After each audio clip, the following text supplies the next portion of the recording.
बंटी कबूतर एक लकड़हारा था जो जंगलों में लकड़ियां काटकर अपना और अपने परिवार का गुजारा करता था। उसके परिवार में उसकी पत्नी टोनी और उसका बेटा टोनू था। उसका बेटा हमेशा उसका घर आने का इंतजार किया करता था। पप्पा आ गए, पप्पा आ गए। तभी बंटी कबूतर घर पहुंचता है। बाप रे बाप, आज तो बहुत सारी लकड़ियाँ हैं। अरे हाँ टोनी, कल ही कालू मिस्त्री ने मुझसे लकड़ियों के लिए कहा था। उन्हें मोटी और वजनदार लकड़ियाँ चाहिए। उन्हें कुछ ऑर्डर पर तबले बनाने के लिए मिले हैं। अगर मैं उन्हें मोटी और वजनदार लकड़ियाँ लाकर दूंगा तो वो मुझे 1000 रुपये देंगे। इसलिए मैं सुबह से मोटी और अच्छी लकड़ियाँ काट रहा था। अच्छा टोनी, तू मेरे लिए चाय बना दे, कालू मिस्त्री आता ही होगा। अच्छा जी, जितने मैं चाय बनाऊं इतने आप हाथ पैर धो लीजिए। इतना कहकर टोनी चिड़िया चाय बनाने लगती है। इतने वहाँ कालू सेठ आ पहुँचता है। अरे आइए कालू सेठ, आपका ही इंतजार कर रहा था। अरे बंटी, ये तो बहुत सारी लकड़ियाँ हैं। लगता है ये वजनदार भी हैं। तो अकेला इतने सारा बोझ कैसे उठा लेता है?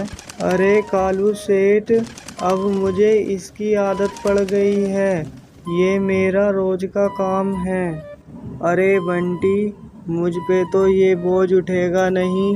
तुझे मेरे साथ चलना होगा इन लकड़ियों को छोड़ने। ठीक है कालू सर, जैसा आप कहें। अरे बंटी, मुझे ऐसी लकड़ियाँ और चाहिए। मुझे एक बड़ा कॉन्ट्रैक्ट मिला है। यहाँ से लकड़ियाँ ले जानी कैड़ी बात है।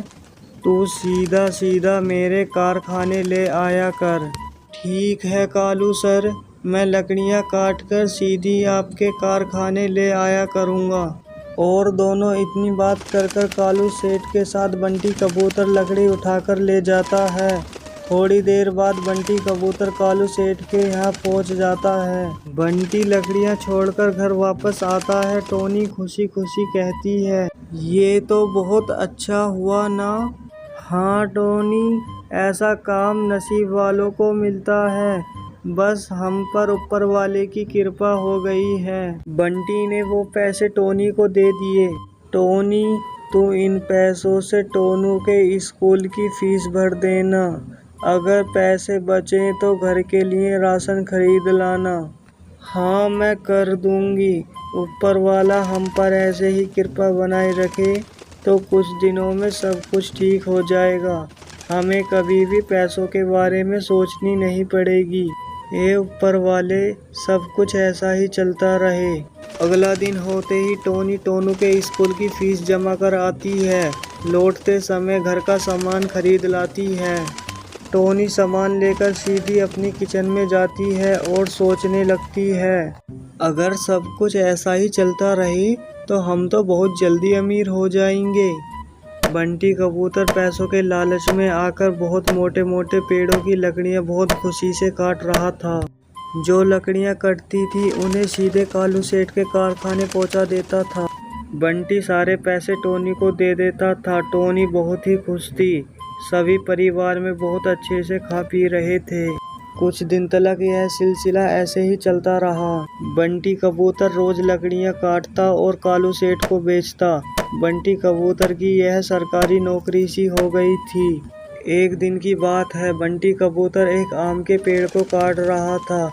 आम का पेड़ बंटी कबूतर के ऊपर गिर गया, जिससे बंटी कबूतर दब गया। बंटी कबूतर की सारी हड्डियां टूट गई थीं। अब बंटी कबूतर चल फिर नहीं सकता था।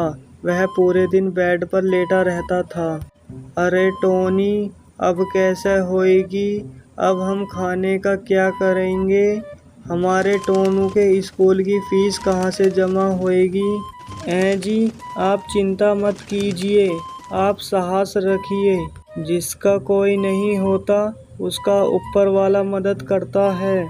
अभी मेरे पास 5000 रुपये बाकी बचे हैं। हमें कम से कम सामान लेना चाहिए। हमें सस्ते से सस्ता सामान लेना चाहिए और हमें बेफिजूली खर्चा बंद करना होगा।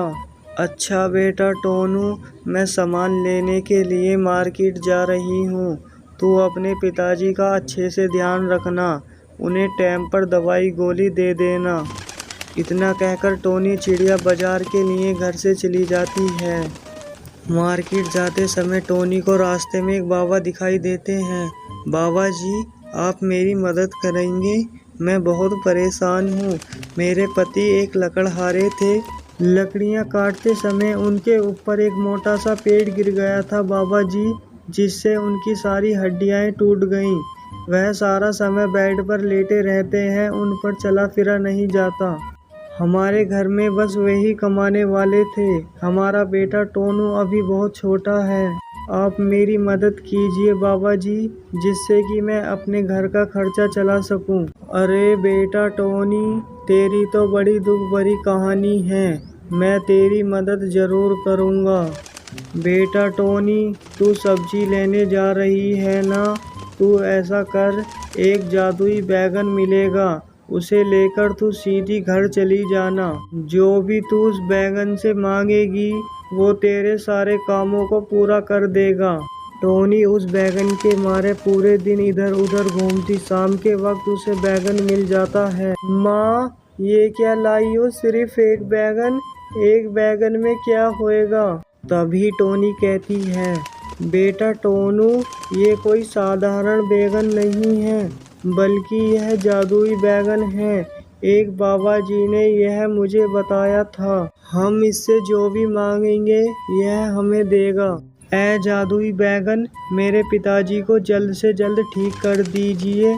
टोनू के इतने कहते ही बंटी कबूतर अपने पैरों पर खड़ा हो जाता है। ऐ जादुई बैगन, आपका बहुत बहुत शुक्रिया।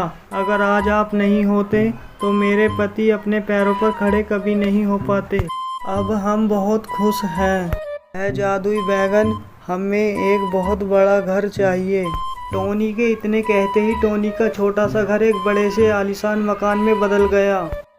ऐ जादुई बैगन, मुझको इतने पैसे दे कि हम कभी भी गरीब ना हो पाए।